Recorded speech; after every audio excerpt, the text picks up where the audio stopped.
শুরু হয়েছে। এডিট করার অসুবিধা নেই। তো কি নিয়ে কথা বলতে চাচ্ছি? আসলে বাবু তুই তো অনেকদিন পরে আসছিস, তো আমি তো ইন্ট্রোডিউস করে দিই যদি এই ভিডিওটা তো দেখে। তো সো বাবু ও হচ্ছে লুৎফুস সাইদ বাবু। ও আমার সাথে ঢাকা কলেজে আমরা একসাথে কিছুদিন পড়াশোনা থেকে পরিচয় বন্ধুত্ব।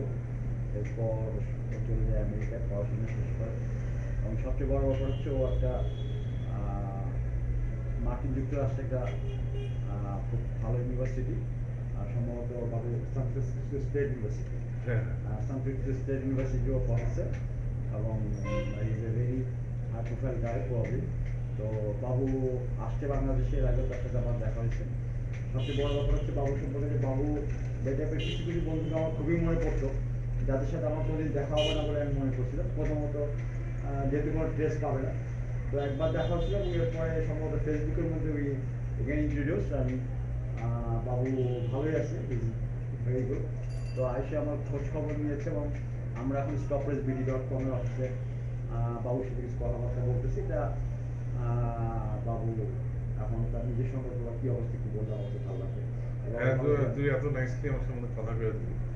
তুই কিছু প্রবাবলি, আমার মনে হয় প্রবাবলিটা ঠিক ছিল না না না, মানে আমার আসলে এটা ল্যাঙ্গুয়েজ ক্যামেরার সামনে আরেকটা রেকর্ড করতেছি, এটা আরেকটা নার্ভাসনেস না। সো আমি মনে করছিলাম যে হ্যাঁ আমাদের আর কবে দেখা হবে, আমি তো ওখানে মনে করছি অনেক, কিন্তু কখনো আবার দেখা হবে কি থ্রু দিয়ে আমি জানতাম না। তো গুড থিং ফর ফেসবুক যে এরকম অনেক পুরোনো না, শুধু তুই আমি না, আমি sure যে তুইও অনেকের লগে যোগাযোগ করতে পারছিস ফেসবুক। সো তো এটাই আর কি ইন্টারেস্টিং। তো stoppress.bd, সরি stoppressbd.com।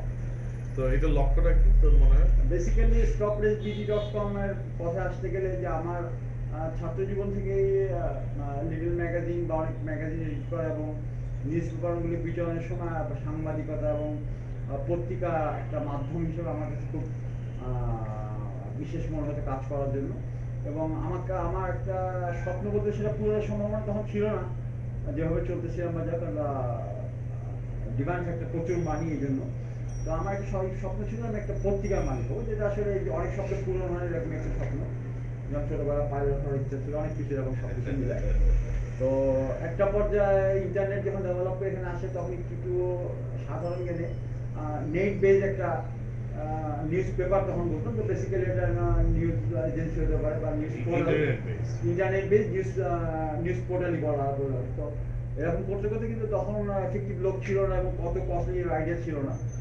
তো রিসেন্টলি এটা এখানে গিয়ে অনেক সফটওয়্যার ফার্ম ডেভেলপ করাতে এবং একজনের কাছে আমাকে দেখে এটা কত কস্ট এটা হিসাব করে যখন দেখলাম এটা আমার হাতের মধ্যে, এবং সত্যি কথা বলতে আমার কাছে ওরকম একটা টাকা ছিল যেটা দিয়ে আমি এটা আসলে ডেভেলপ করে ফেলছি, এবং এই পর্যন্ত আমি আসছি।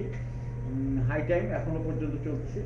তো এটা বেসিক্যালি বাংলাদেশে এবং পৃথিবীতে সব জায়গাতেই, তো বাংলাদেশে একটু বেশি যে একেবারে ব্ল্যাক মার্কেট যাদের কোনো মানে যারা প্রিন্সিপাল মেনটেন করেন এই টাইপের লার্জ মানি হিউজ মানি মানুষরা মিডিয়ার সব মালিক, এবং এরা বেসিক্যালি তার নিজেদের ইয়েটা করার জন্য, নিজেদের প্রচার এবং তাদের বিজনেস ইয়ে করার জন্য, এবং কিছু কিছু ক্ষেত্রে তারা এটার মালিক।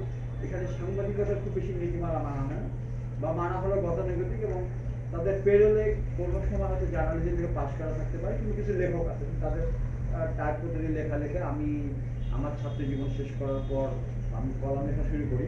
তো সেখানে আমার অভিজ্ঞতা হয় যে লেখার গুণ বা লেখার মান নিয়ে কথা না, লেখাটা পত্রিকার পলিসির পক্ষে না হলে তারা কিছুতেই ছাপবে না।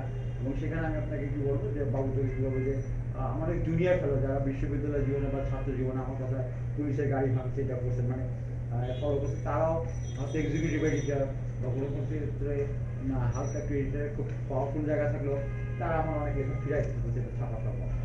তো সব কিছু তার কারণ তারা বলছে যে যখন আমার একটা লেখার নাম ছিল যে রাজনীতি আমাদের যন্ত্রণাময় উত্তরাধিকার। আমি বাবুটি মানে আমাদের যেটা মানে যন্ত্রণাময় উত্তরাধিকার, উত্তরাধিকার। আমি খুব অ্যাপ্রোপ্রিয়েট ওয়ার্ড। হ্যাঁ, তো মনে করেন এইটা লেখার সময় আমি বেসিক্যালি অনেককে টার্গেট না করে একটা বিশেষ ব্যক্তিকে টার্গেট করছিলাম। আমার কাছে কিন্তু খুবই এই যে অপরাধময়, না বাংলা শব্দটা খুব ভালো লাগে, বাংলা আমি খুব ভালো বাংলা কি লিখছো? অপরাধময় রাজনীতি আমাদের যন্ত্রণাময় উত্তরাধিকার। না, রাজনীতি আমাদের আমাদের যন্ত্রণাময় যন্ত্রণাময় উত্তরাধিকার। রাজনৈতিক উত্তরাধিকার, হ্যাঁ। পলিটিক্যাল উত্তরাধিকার, আচ্ছা।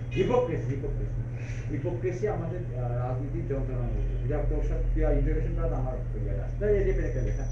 তো সেখানে অনেক রাজনীতির মধ্যে আমি আসলে মানে এমন একজনকে উল্লেখ করছি যাকে আসলে উল্লেখ না করলে চলে, এখন সমাজের কাছে থেকে দেখা যাচ্ছে। I can mention Mirza Kamal Hossain, আচ্ছা। মানে যে কোনো মানুষের কাছে তার একটা ব্যাপক ইয়ে।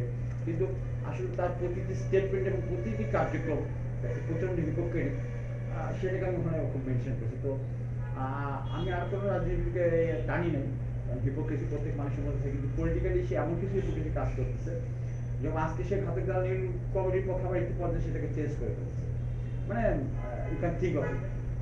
তো এটা তার প্রফেশনের মতন, বা হয়তো শেখ হাসিনা গেছে থাকতে হবে বলে, বা তার এই সমস্ত টার্গেট থাকতে পারে।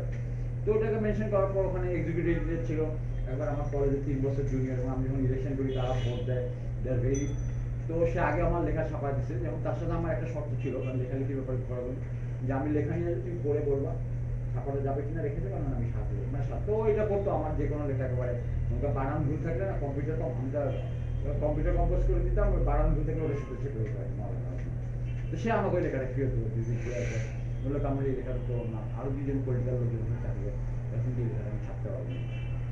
আমি জানি ওই লেখাটা নিয়ে আমি ইনক্লাবে গেলে ছাপবো, বাট আমি কেন জানি ইনক্লাব আমার কোনো লেখা ছাপতে ইচ্ছা নেই, বা মানে ইনকিলাব থেকে ইনকিলাব, ইনকিলাব। you know the নিউজপেপার, হ্যাঁ। তো যাও, ইনকিলাব আমার জন্য যথেষ্ট হেল্পফুল হবে, আগে আসছে বিভিন্ন সময় বিভিন্ন ইয়েতে আমার নিউজগুলো হাইলাইট করছে, মনে কেন ওই হাউসের জুনিয়র ফেলো আমার কলেজে গিয়ে ছাত্র, ওটা যে মূল মালিক সেও আমার সম্বন্ধে খুব ভালো বলে, কিন্তু আমার ওই সময় ছাপা হয়নি আর কি। ইনকিলাব অরিজিনালি জামাতের কারণ ছিল না? জামাত ঠিক না, ওটা তিনি মালিক যেটা ইয়ে করছে, বেসিক্যালি ডিফারেন্ট একটা organisation, but he was notice and suspect, যেহেতু সে অ্যাকিউজড আর কি, এবং প্রমাণিত ব্যাপার অনেক বুদ্ধিজীবী হত্যাকাণ্ড সে ছিল আর কি।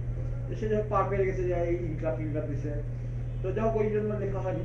তো সব কিছু মিলে একটা পর্যায়ে লেখালেখি করতে করতে গত জরুরি অবস্থা একটা লাস্ট লেখা দম দিছি, যা ছাপায় নেই। তো এই নিউজ পোর্টালটা দাঁড় করাই ফেলছে, এবং এটাতে আমার কিছু ক্রিয়েটিভ আইডিয়া যে বাবু তোমার সাথে আলাপ করছি, এটা তো এই জন্য আগানোর চেষ্টা করতেছি।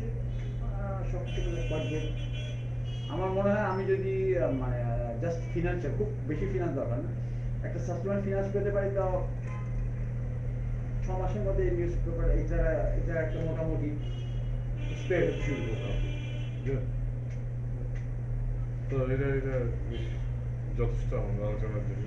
আমার মনে হয় বাবু সব ঠিক আছে, ট্রাইং এর জন্য, মানে ট্রাইং হলো আর কি, pilot। কারণ আমি ফার্স্ট